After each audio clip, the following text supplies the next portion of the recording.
Hello, leader.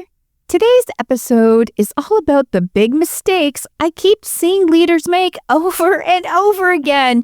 And maybe, just maybe, you'll recognize yourself in one of these. But don't worry, this isn't about shaming you. It's about showing you what really is holding you back and what to consider doing differently. Because here's the truth.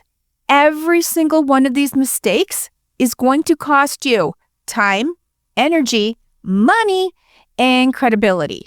And if you keep repeating them, you'll stay stuck in that same cycle of frustration. But awareness is the first step. And here's the good news. You don't have to stay there.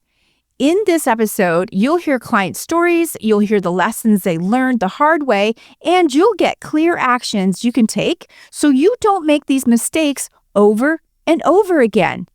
So if you've ever felt like the people side of your business is the hardest, you're in the right place. Let's dive in. Welcome to the Stacking Your Team podcast, smart leadership for women who mean business. I'm Shelli Warren, your team and leadership coach, and your no-fluff guide to building a powerhouse team that actually gets the job done without you holding their hand every 5 minutes.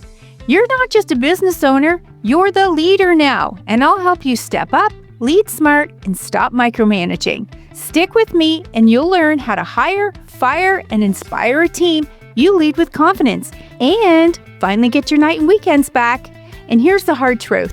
The team that got you here may not be the team that gets you there. So let's trade burnout for bold leadership and stack your team. This episode is powered by the Leadership Lab, my high-touch small group coaching program for women running established businesses with a team of 5 or more.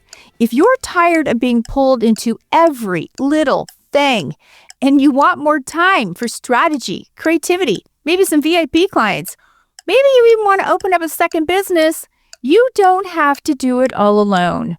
It's time to stop feeling so exhausted by trying to hold it all together. The Leadership Lab helps you step out of daily operations, build a capable team, and lead boldly without burning out. If you're ready for more capacity, more confidence, and more time for what matters most, apply today at stackingyourteam.com/leadershiplab. Okay, let's get into it. Here are the big mistakes I keep seeing leaders make over and over again. The first one is hiring without stepping into your own leadership. Here's what this can look like.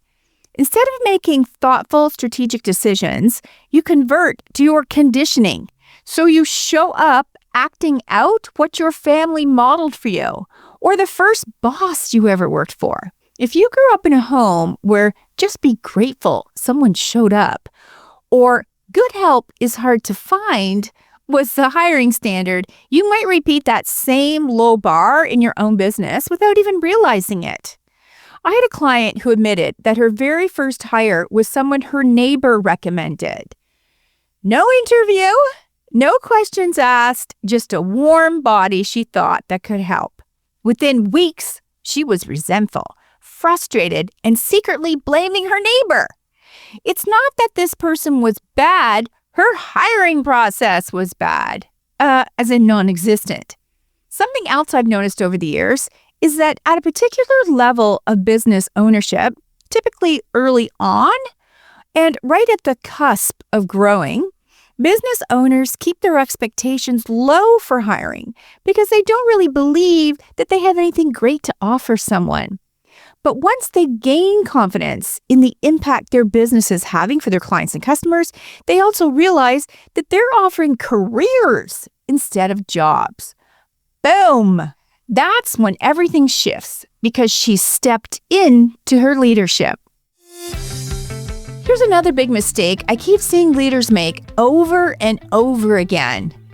Panic hiring and mediocre onboarding. Here's what happens. You lose someone unexpectedly, or you realize you're drowning, so you just pick someone who seems okay. But this approach doesn't actually solve the problem. It just creates more problems. Once they're hired, You throw them into the deep end without any real onboarding plan. Just, winging it, hoping they'll figure it out. Spoiler alert, they won't. And they'll either create even more work for you or another team member, or they'll quit because the onboarding experience was so low-key and frustrating for them. And now you're back to hiring. One of my clients, a marketing agency owner, confessed that she used to say, well, you know what? If they're any good, they'll just figure it out. What was the result? Every new hire felt unsupported, underprepared, and ready to leave. After building a real onboarding framework together, her new hires now ramp up in half the time and stay longer because they feel confident and set up for success. She found out that hiring and onboarding processes are business assets that elevate the people side of running her business. It was no longer a mysterious black hole, but a system that could be leveraged every time she brought on a new person to the team. And the consistency of selecting the best candidates and then caring for them as they join the company paid off. She's now attracting and keeping really great people. Here's another big mistake I see leaders making over and over again. Hoping time will make you a better leader. This one is subtle, but dangerous. Believing that with time, you'll just naturally get better at leading. You hope that someday the chaos will calm down and that you'll just magically grow into your leadership role.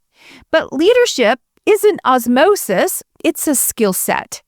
If you don't actively learn how to lead, communicate clearly, set expectations, coach, and hold people accountable, you end up standing still.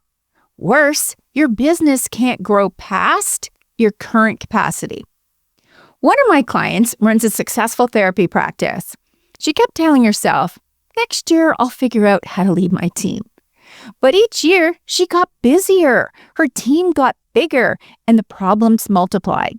Once she finally decided to invest in leadership training, she said, why didn't I do this years ago? I've lost so much time spinning in frustration. I was so unhappy for so long, and my family certainly knew it. It was so great to see her entire team elevate when she did. They noticed that she was responding to the needs of the business, their clients, and the team instead of emotionally reacting to challenges. Her team stepped up too, and there was a whole new level of cohesiveness across the departments.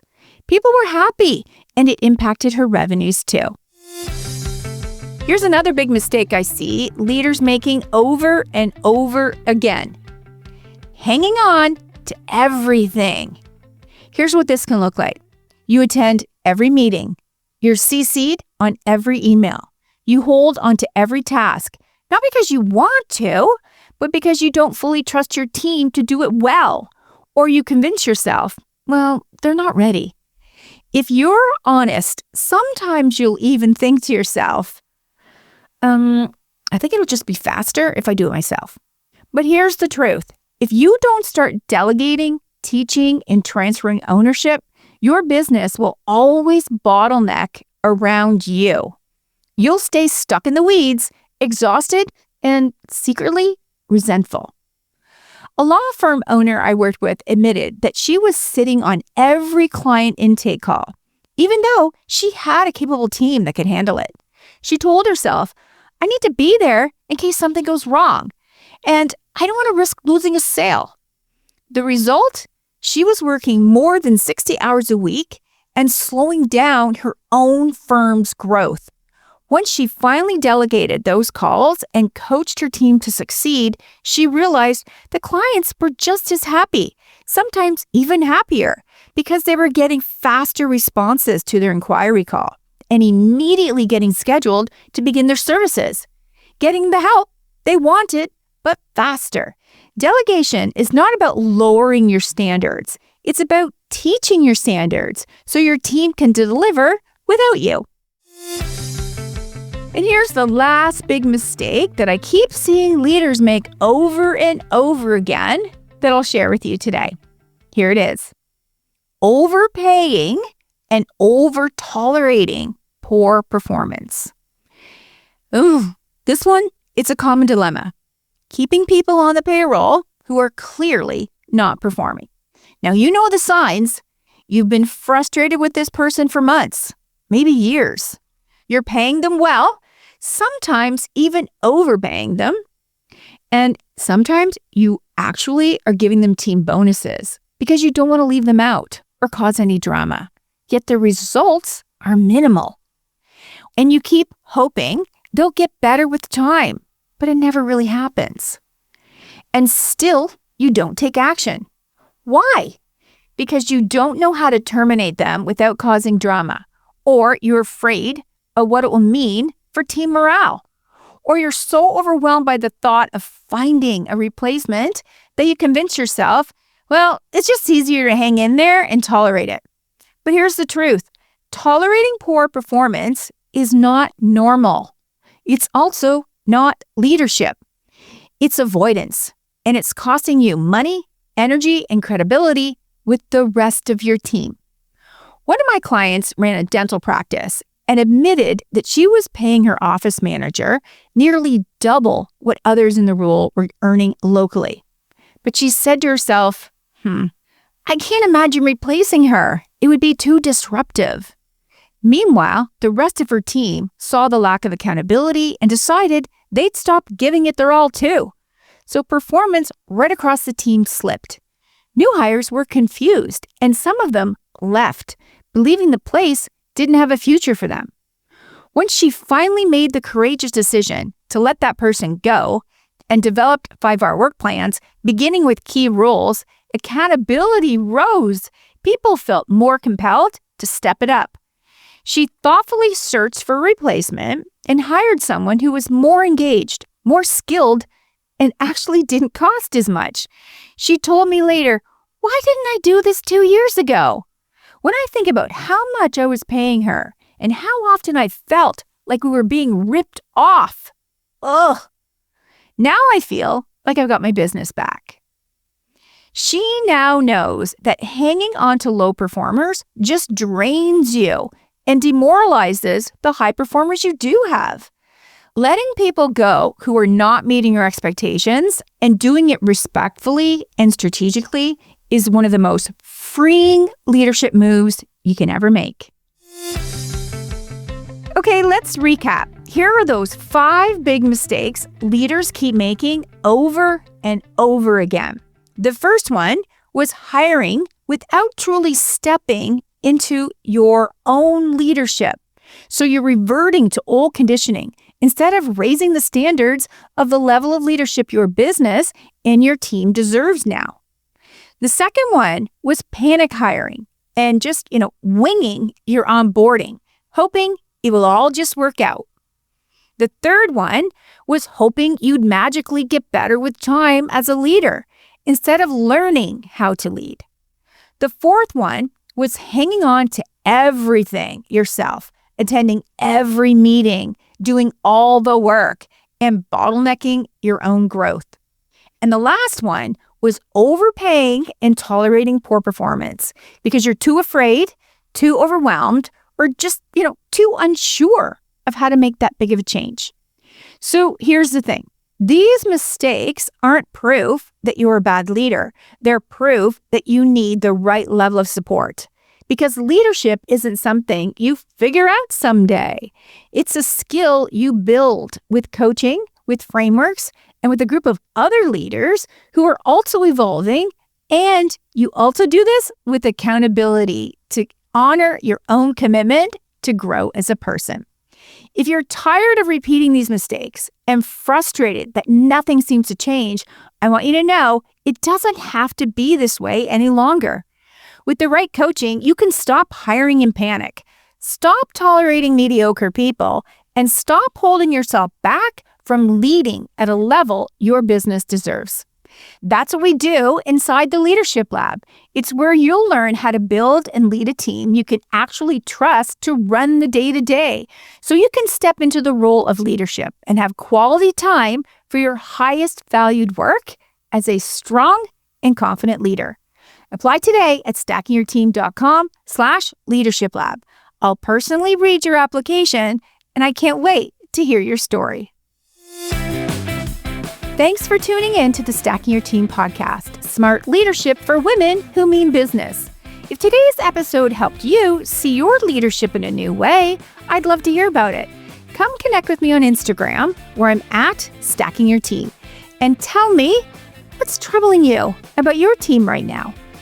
And hey, if you're tuning into this podcast because you work somewhere and you want to develop your leadership skills, I invite you to start following our sister company, Thousand Islands Leadership Consulting.